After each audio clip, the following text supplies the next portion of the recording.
इजिप्तच्या नादा हाफेजची सध्या चर्चा आहे, कारण की ती 7 महिन्यांची प्रेग्नेंट आहे आणि नुकतीच पॅरिस ऑलिम्पिकमध्ये सुद्धा खेळली आहे.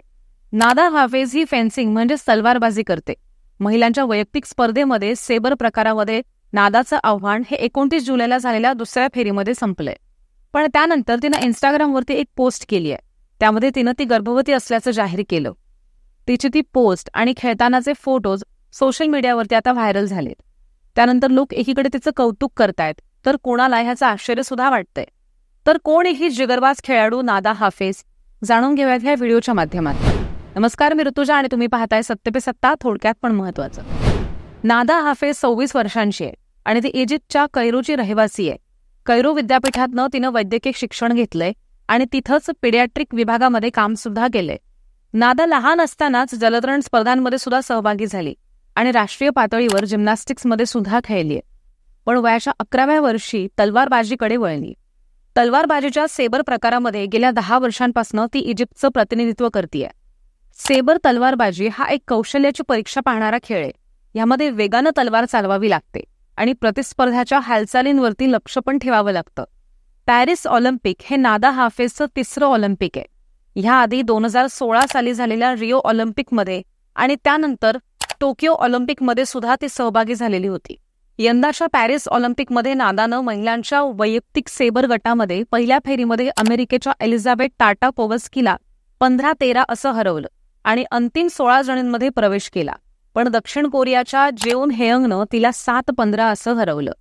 ह्या पराभवानंतर नादानं सोशल मीडियावरती पोस्ट केली आणि ती प्रेग्नेंट असल्याचं जाहीर केलं. त्यात त्या पोस्टमध्ये तिनं म्हणलंय की 7 महिन्यांची गरोदर ऑलिम्पियन. तुम्हाला मंचावर खेळताना 2 खेळाडू दिसले असतील, पण तिथे प्रत्यक्षात आम्ही 3 होतो. मी, माझी प्रतिस्पर्धी आणि माझ्या पोटात वाढणारं बाळ. मला आणि माझ्या बाळाला आव्हानांचा सामना करावा लागला, शारीरिक असो वा मानसिक. प्रेग्नन्सी ही एरवी सुद्धा ताळेवरची कसरतच असते, पण त्यातच खेळ आणि जीवनाचा ताळमेळ राखणं आणखी कठीण असलं तरी सुद्धा समाधानकारक सुद्धा होतं. अंतिम 16 जणांमध्ये स्थान मिळवता आलं ह्याविषयी आपल्याला समाधान वाटत असल्याचं नादा म्हणालीय.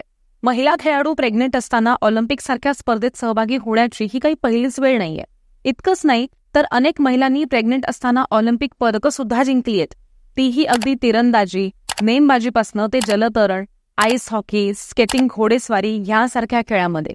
जुनो स्टोवर आयर्विन ह्या अमेरिकन जलतरणपटूनं 3.5 महिन्याची प्रेग्नेंट असताना 1952 साली हेल्सिंकी ऑलिम्पिकमध्ये कांस्य पदक मिळवलेलं होतं. तर चेक प्रजासत्ताकच्या कॅटरीना इमॉन्सनं प्रेग्नेंट असताना बीजिंग ऑलिम्पिकमध्ये सुवर्णपदक मिळवलेलं होतं. मलेशियाच्या नूर सुरियानी मोहम्मद ताईवी हिनं तर 8 महिन्यांची प्रेग्नेंट असताना लंडन ऑलिम्पिकमध्ये नेमबाजीमध्ये सहभाग घेतला होता. अमेरिकेच्या ॲलिसिया मोंटॅनोनं तर एकदा नाही तर 2दा प्रेग्नन्सीमध्ये अमेरिकन ट्रॅक अँड फील्ड चॅम्पियनशिपमध्ये 800 मीटर रेसिंगमध्ये भाग घेतलेला होता. टेनिस स्टार सेरेना विल्यम्सनं 2017चं ऑस्ट्रेलियन ओपन जिंकलं, तेव्हा ती साधारण 2 महिन्यांची प्रेग्नंट होती. आजवर महिलांच्या अनेक प्रश्नांवर आणि मुद्द्यांवरती मार्ग काढण्यामध्ये महिला खेळाडूंची भूमिका ही महत्वाची ठरली आहे. गरोदरपणा आणि मातृत्वाविषयी समजुती बदलण्यात सुद्धा ती महत्वाची ठरेल असं अनेकांना वाटतं. त्यामुळे नादा हाफेजनं तिच्या प्रेग्नन्सीमध्ये सुद्धा ऑलिम्पिकमध्ये सहभाग नोंदवला आणि जिद्द आणि महिलांच्या स्ट्रॉंगनेसचं उत्तम उदाहरण जगाच्या समोर आणून ठेवलंय.